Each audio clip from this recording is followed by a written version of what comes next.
is a lamp unto my feet, and a light unto my path.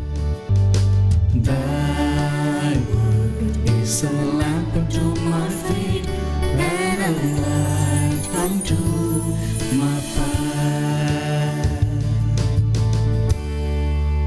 First reading. A reading from the Acts of the Apostles, chapter 5, verses 17 to 26. The high priest rose up, and all his companions, that is, the party of the Sadducees, and filled with jealousy, laid hands upon the apostles and put them in the public jail. But during the night the angel of the Lord opened the doors of the prison, led them out, and said, "Go and take your place in the temple area, and tell people everything about his life." When they heard this, they went to the temple early in the morning and taught. When the high priest and his companions arrived, they convened the Sanhedrin, the full senate of the children of Israel, and sent to the jail to have them brought in. But the court officers who went did not find them in the prison. So they came back and reported, "We found the jail securely locked, and the guards stationed outside the doors. But when we opened them, we found no one inside." When the captain of the temple guard and the chief priests heard this report, they were at a loss about them as to what this would come to. Then someone came in and reported to them, "The men whom you put in prison are in the temple area and are teaching the people." Then the captain and the court officers went and brought them, but without force, because they were afraid of being stoned by the people. The word of the Lord. A reading from the Holy Gospel according to St. John. God so loved the world that he gave his only begotten Son, so that everyone who believes in him might not perish, but might have eternal life. For God did not send his Son into the world to condemn the world, but that the world might be saved through him. Whoever believes in him will not be condemned, but whoever does not believe has already been condemned, because he has not believed in the name of the only begotten Son of God. And this is the verdict, that the light came into the world, but people preferred darkness to light, because their works were evil. For everyone who does wicked things hates the light, and does not come toward the light, so that his works might not be exposed. But whoever lives the truth comes to the light, so that his works may be clearly seen as done in God. The Gospel of the Lord. My dear friends, today we shall reflect on the judgment and the repercussions of bearing witness to Christ.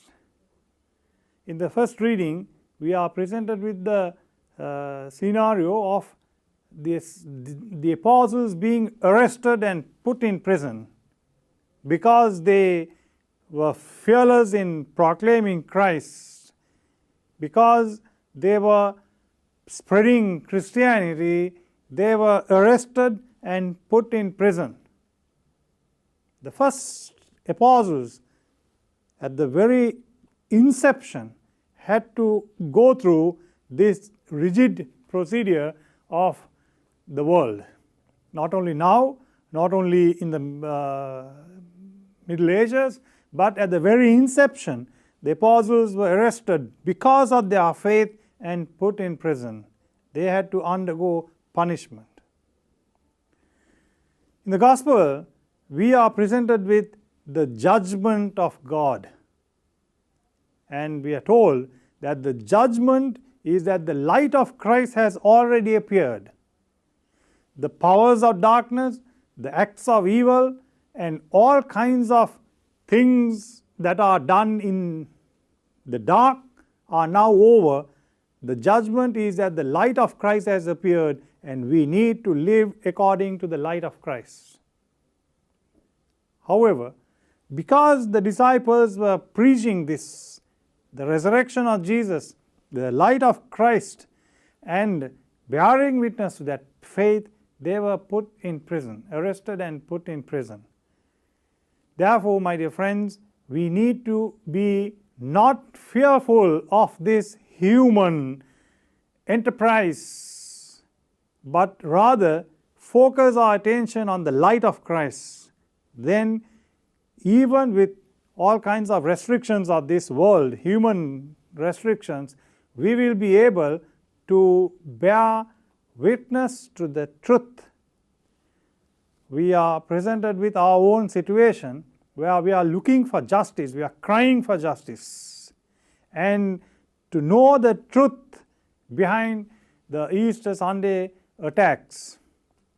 Sometimes, my dear friends, like the disciples who were arrested and put in prison at the very inception of the church, there have been persecutions, imprisonments, and all kinds of harassments towards the church.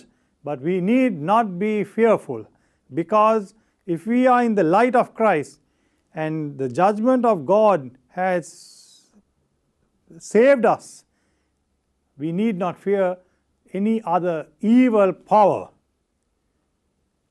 The evil power, the powers of darkness have played havoc in the world and in our society too.